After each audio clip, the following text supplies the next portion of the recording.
the queens of the DMV, real talk and real estate. I'm your co-host, Cher Castillo, with my co-host, Arial Pegues and Arnita Greene. As always, check us out every Thursday at 5 p.m. on YouTube, Spotify, and Apple Podcasts, and follow us on the Queens of the DMV.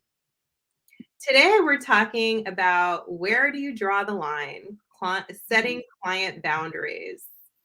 Ooh, this has been a very basic topic in our tech stream lately. And drawing the line can mean so many things. How do you draw the line in terms of, a client coming on to you? How do you draw the line in terms of setting boundaries with, the times of day that someone may be texting you, or just how much information they're sharing with you? There's just so many aspects of client boundaries. So we're digging deep today, and we're going to give you all the tea. Yes. So ladies, let's start off with the first one. Drawing the line for other men or women coming on to you. What do you think? How do you set the expectations? Because we've all been there. This one is so hard because, this is why I'm happy that 90% of my clientele are women. Mm-hmm. So 10% of the time I only have to deal with 10% or less of the time I have to deal with it. But, it's tough. It's like, if you're single and you're not interested, then you're the bad guy. If you're in a relationship and you're married, you're less of the bad person, but it still creates a very awkward situation for everyone, because you don't want to make your client feel uncomfortable, even though they're kind of making you feel uncomfortable. But at the same time, it's like, you want to close the deal, you want to make the sale, but you don't want to be disrespectful to your spouse or your significant other. It's a tough one, guys. I mean, I've been in this situation many times over the course of, almost 20 years, and it never gets easier.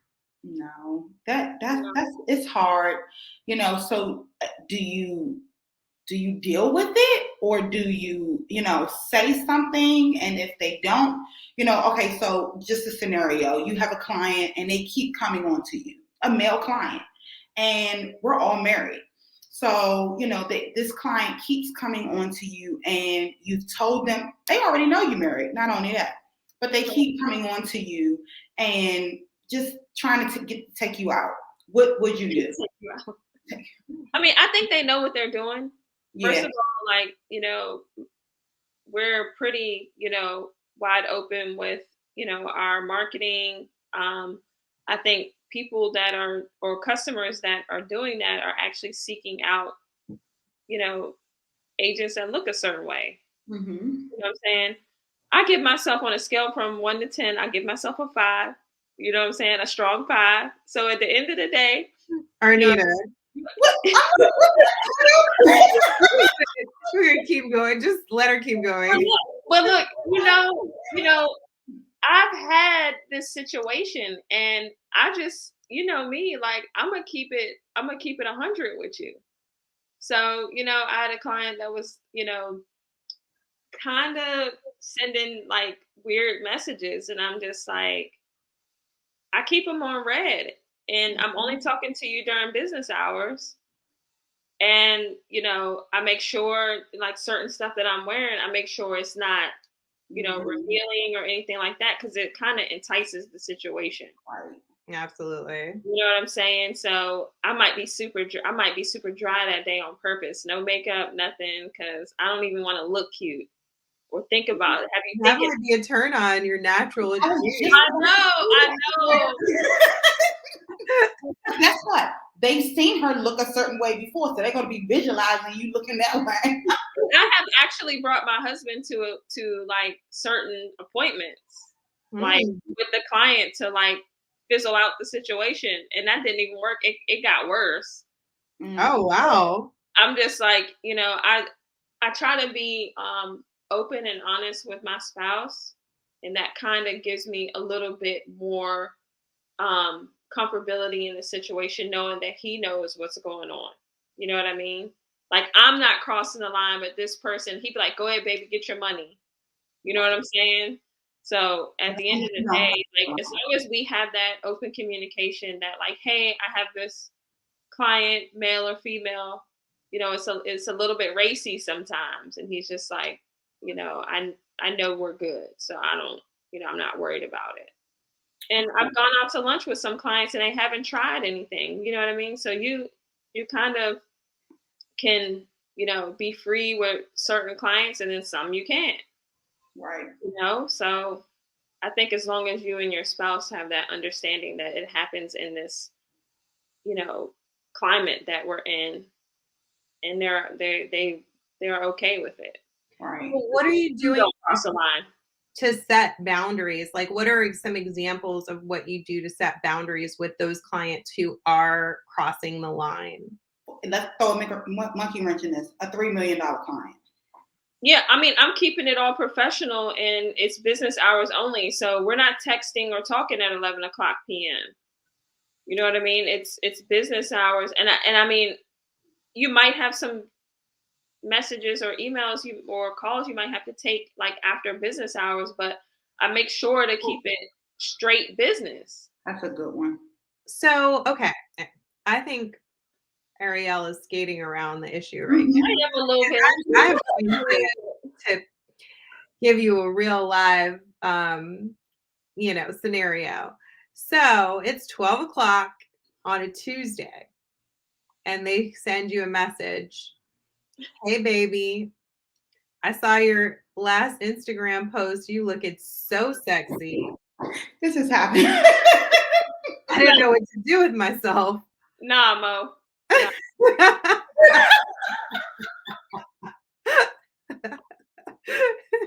That's your draw the line. No, nah, I'm like, what do you want to say, Ariel? We know you. What are you going to say? I'm gonna be like, hello, hi, Mr. or Mrs. So and so. Is there something you need real estate related right now? Okay, well, have a great day. Well, actually, yes, I do have some real estate questions for you, but I just can't get your fine self out of my mind. So I will sign this contract later, but I can't stop thinking about you. You're so sexy. La la la. Stop what you're doing and think about the contract. It needs to be signed immediately so we can move forward. I'm gonna be about my bread all the time. At the end of the day, like, we come across this all the time. We do. And it's just, as long as you stay the course, I deflect. I'm like this. I'm deflecting these left and right. We're gonna get those people you can't deflect any longer with, though, because I feel like there's those people, right? Like, they'll just keep it coming, like, comments. How about even dealing with this? Some men are not even meaning it like this, but they might call you at, let's say, 10 o'clock. I'm not even going to say 11 o'clock. Mm-hmm. And that is late. But say they really have a pressing question for you. I'm just going to use an example. My husband. A guy calls me, a client calls me at 10, and granted, this was late. I'm not going to, it was late. Mm-hmm. Flicked off. I'm like, so I would say, is there a certain time that you should accept? I mean, all of us have our business hours, of course. Mm-hmm. But, what do you think of how he should have reacted to someone call a man? Because if a woman called me that late, come on, would he have been mad? No. Mm-hmm. What do y'all think that he should have done? Well, I'm not going to say what he should have done. I think what you should have done.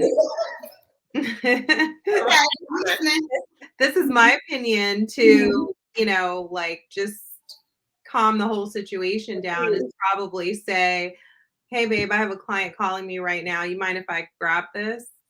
I think you could have, deflected because now you're giving him a little control, and then you're still getting what you want because he's probably going to be like, go ahead, take the call. It's a I business. like that, Cher. However, like I've had that happen before, and please do not let me answer the phone late at night and it's a man calling and I leave the room. Like, you cannot leave the room. Okay. Oh my God. So just so you know, you better answer that phone. You better not act excited, and you better keep it quick And stay in the room. and stay in the room. Right. Otherwise, it's a problem.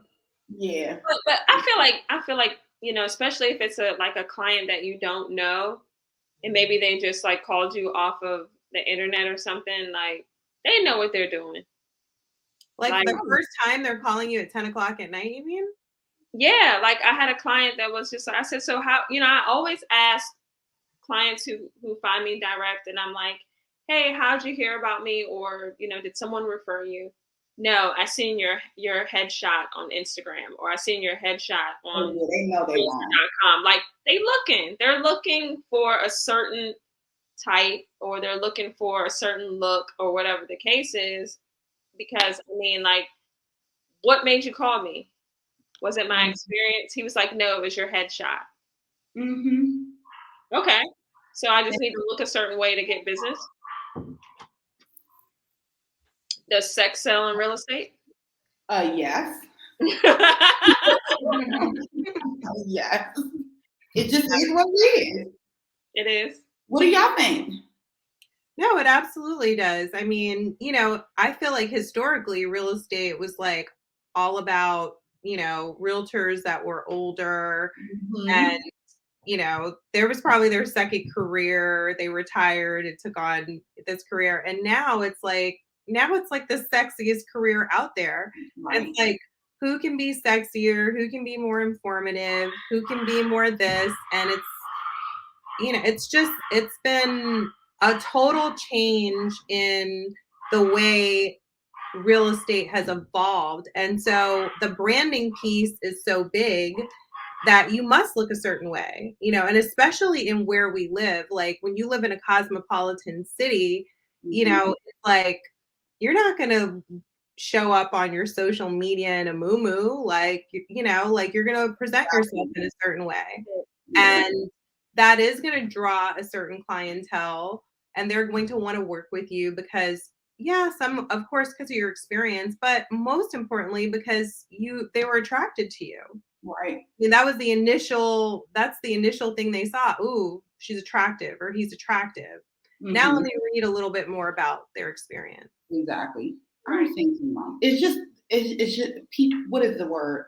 It's just how people are, I think it's part of selling yourself though, too. Yeah. You know what I'm saying? Like, yes, we're, advertising or whatever, but it's also about selling yourself, being put together. My mom always taught me growing up, like, I don't care if you're just going to the grocery store. Like, pull yourself together. Like, don't wear a bonnet outside. Don't wear a scarf. When people see you, you don't know who you're going to run into. So always be put together. Mm-hmm. And I've taken that with me through my whole life. And so when it comes to, like, I've been out and people are like, I don't know your name, but my brilliant agent. And I'm like, yeah. Like, how you know what I'm saying? Like, you don't want to be slacking out here in the public and somebody like recognizes you and, maybe they wanted to work with you, but you look dry that day. You know what I'm saying? Right. So it's like, in a way we're public figures too. And we have to we have to maintain an image that might be, appealing on another level to someone who would like to work with us. Definitely. I mean, I totally get it. So I wanted to switch gears, and what do y'all think about setting? We deal with this every day.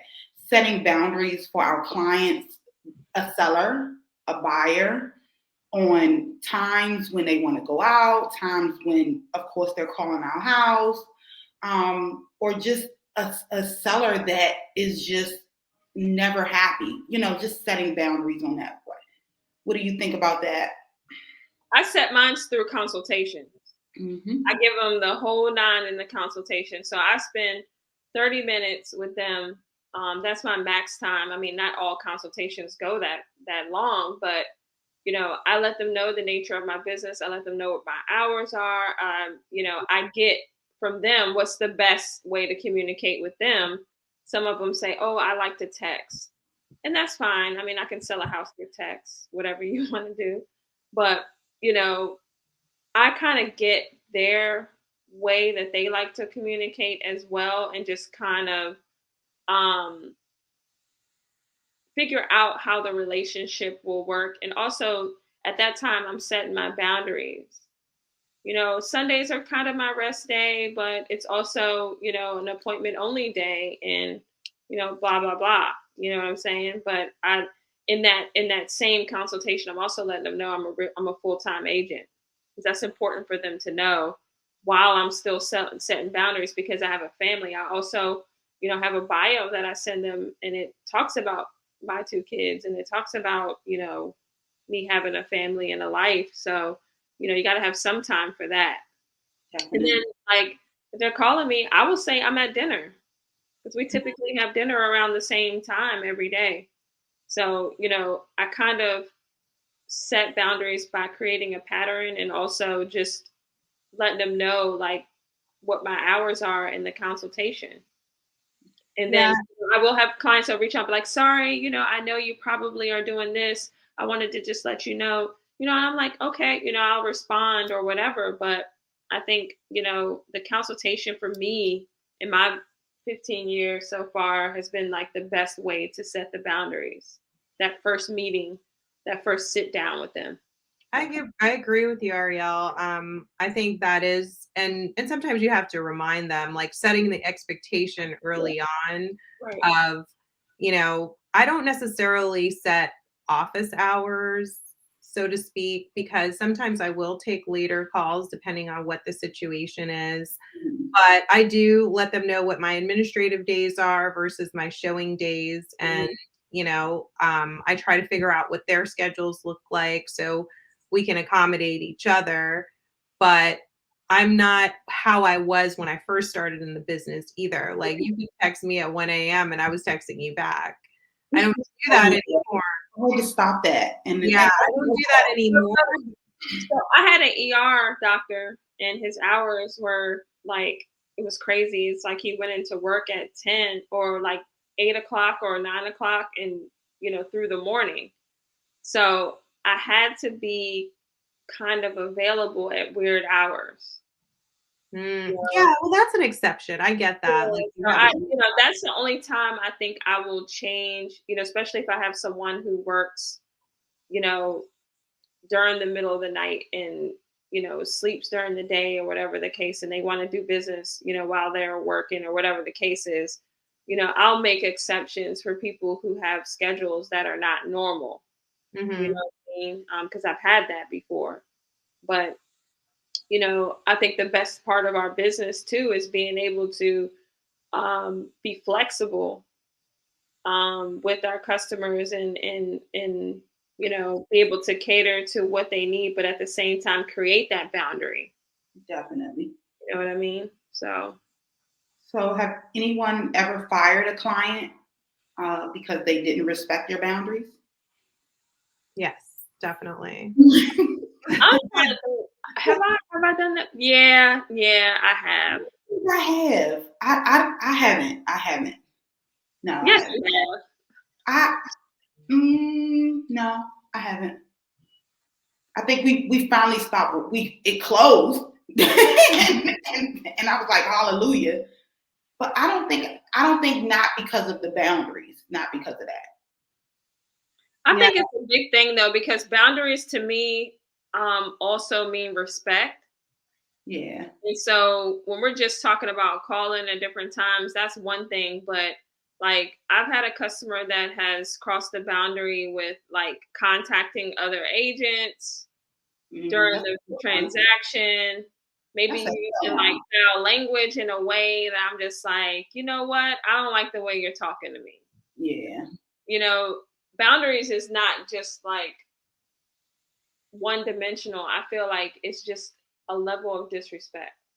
Yeah. Yes, I've had to fire some people for, disrespect or quote unquote crossing the boundaries. Definitely. Anybody got an example? I was trying to think of one. I had, yeah, so I can give you a more recent one, like in the last couple of years. I had a client that they just had a certain tone in the way that they spoke. And I noticed it early on. And, I have a hypersensitivity to tone myself. So, I was like, okay, I'm going to watch this. And I noticed when they were on their own client calls, they were talking to people some kind of way. And I'm like, better not talk to me like that because I'm going to have a problem with it. And it was a specific situation where we were negotiating a contract. And they were like, no, what you're going to do is you're going to do this. And that's what I'm paying you to do. And, like they just popped off on me. And I gave him a chance and I said, look, I don't appreciate the way that you're talking to me. I will not allow the disrespect. So if we're going to move forward, you're going to have to change the way that you speak to me. And, they did not respect that. And they were like, I'm the one paying you. I'll talk to you the way that I want. Blah, blah, blah. I don't think that's okay. No, but they no check. Ain't no check gonna make me accept nothing like that. No.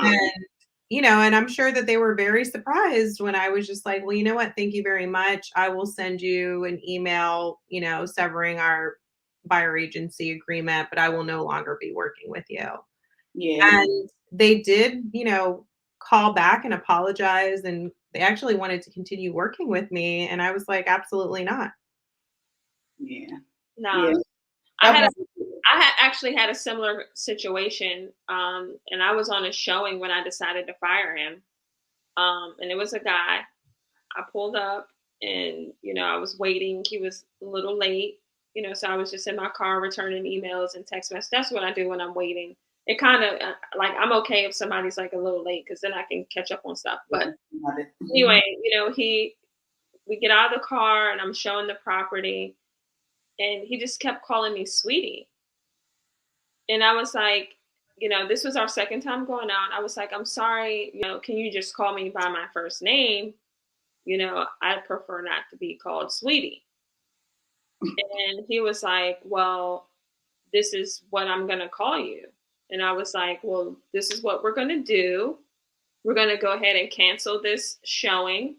And he was like being really like aggressive about it. And I was like, nah, I don't like the way this, I'm in the house. It's just me and him. And I'm asking you not to call me sweetie and you're being aggressive. I was like, you know what? You have a great day. And I pulled off right in my car. I never talked to that dude again. Because he was just like, sweetie, like, no, sweetie. I'm like, nah, we're not like that. Like, I'm going to end this before it started. Second showing, peace out. You know what I'm saying? Like, I'm not calling you. I'm calling you by what you prefer to be called. And I just expect the same respect. You know what I'm saying? So, we weren't in too deep. So I was just like, you know what? I can cut ties early because at the end of the day, you won't even call me by my name that I prefer to be called. So I know it could get worse. Yeah. I cut ties very early. Second showing, he was 30 minutes late. That's another boundary. You know what I'm saying? But I'm a little flexible on the late one because sometimes, stuff don't line up and I might be a little late. So, certain things I'll let slide. But I was just like, I like to be called by my name, not by sweetie, sweetheart, or, just no. I agree. I hate that. Reserved for my man. Thank you. So, I had to fire him. I finally set a boundary of not working on Sundays. What? I did. What? Now,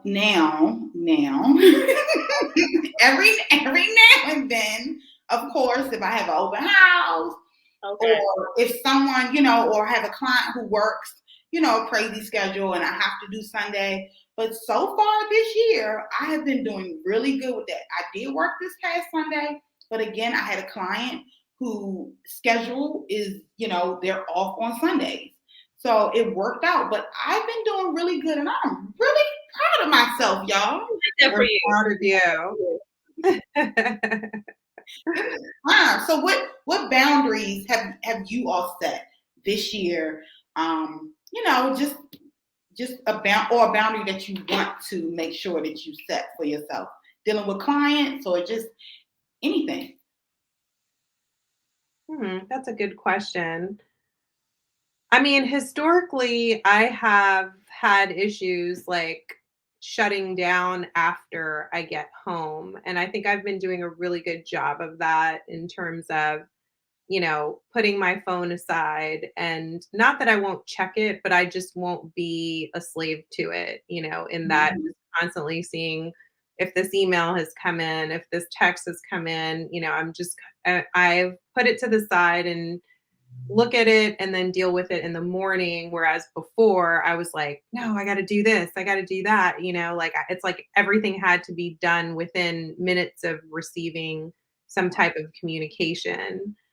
um, Other boundaries I've set, not recently, but definitely like the late hours of communication in terms of answering phone calls and stuff.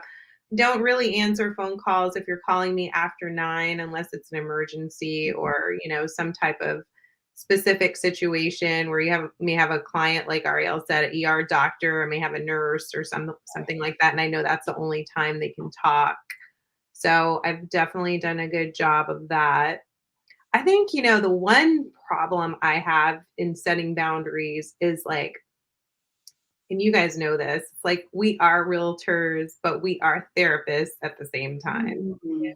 So it's like, and I feel like everyone likes to tell me their business.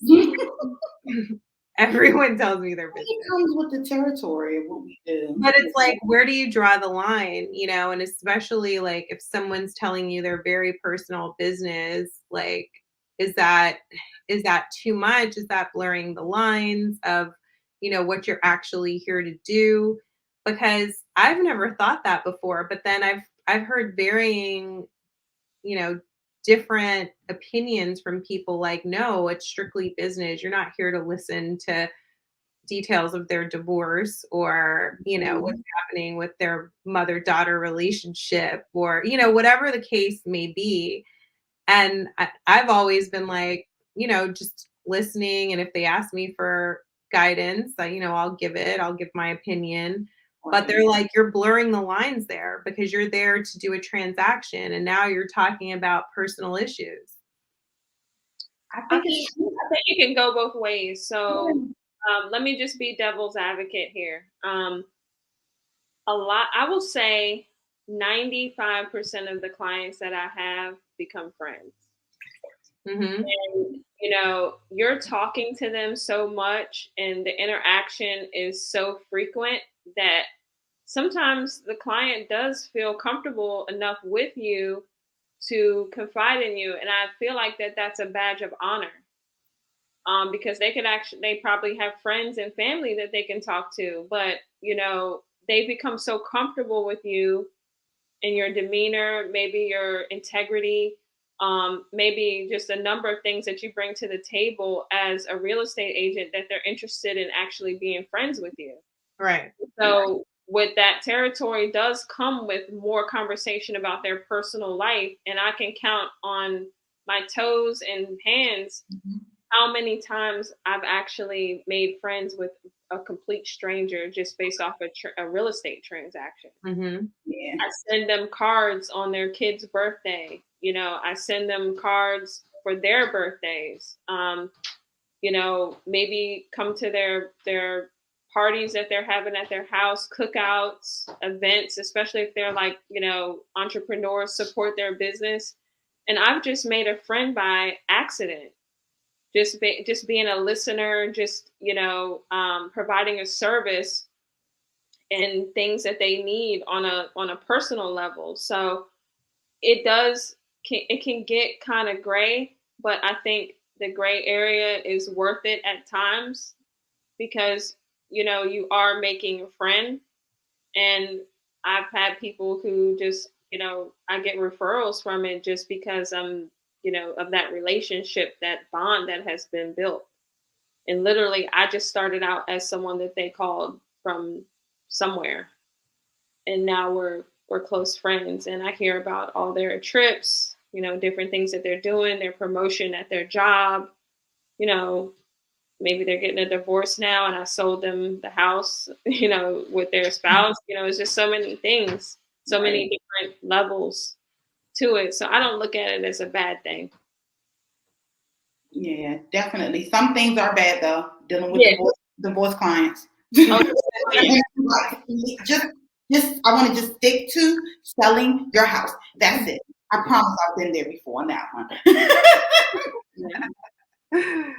Yeah, that's a tough one. I mean, we are in the business of making friends. I mean, I truly believe that because it's such a referral-based business, and most of the time, unless you have to fire a client, it is someone that you like, and you do care about what they're going through and what they're feeling and all of that. So to just like cut it and make it transactional, that's not even my personality to make something transactional.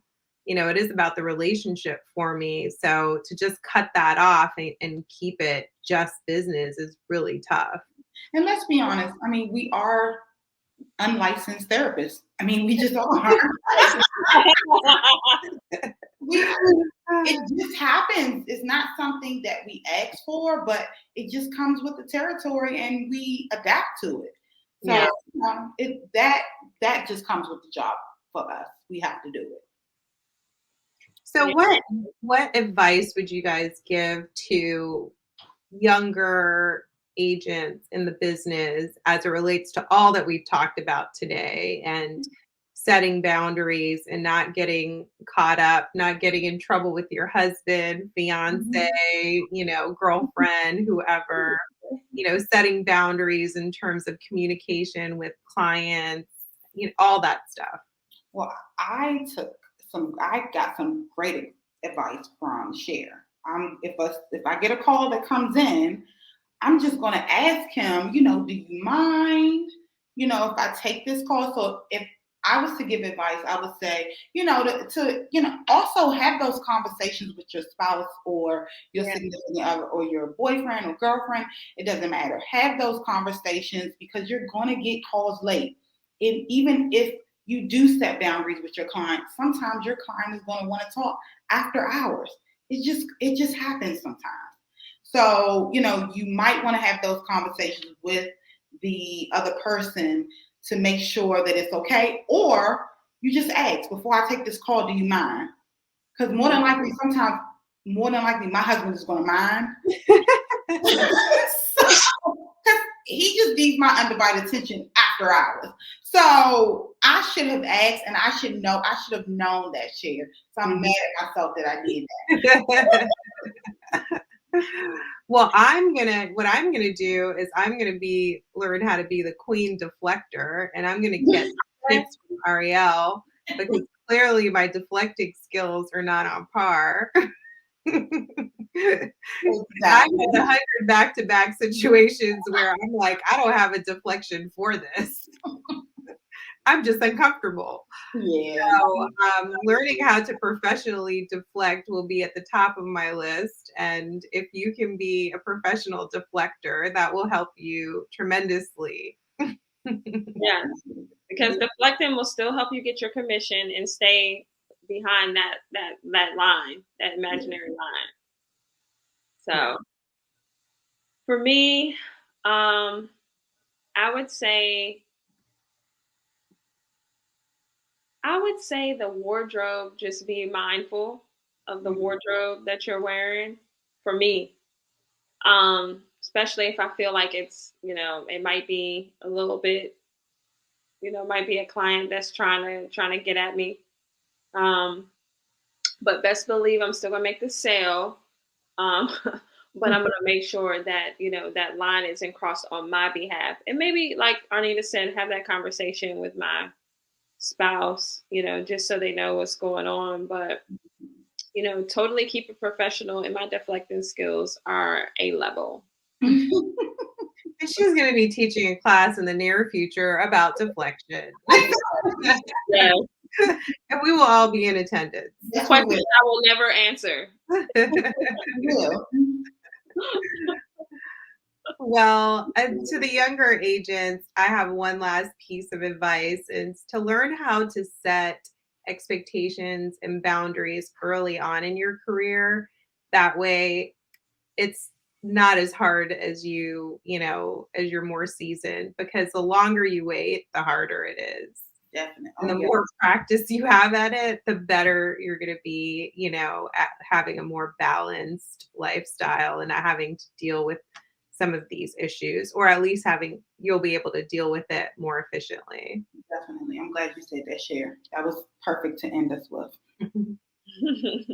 So as we wrap up, ladies, as always, you guys can check us out at the Queens of the DMV on IG and listen to us every Thursday at 5 p.m. on Spotify, Apple Podcasts, and YouTube.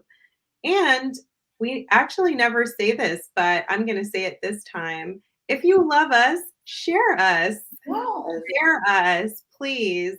Share our links and our Instagram and everything with your colleagues and your friends, and help us to continue to grow.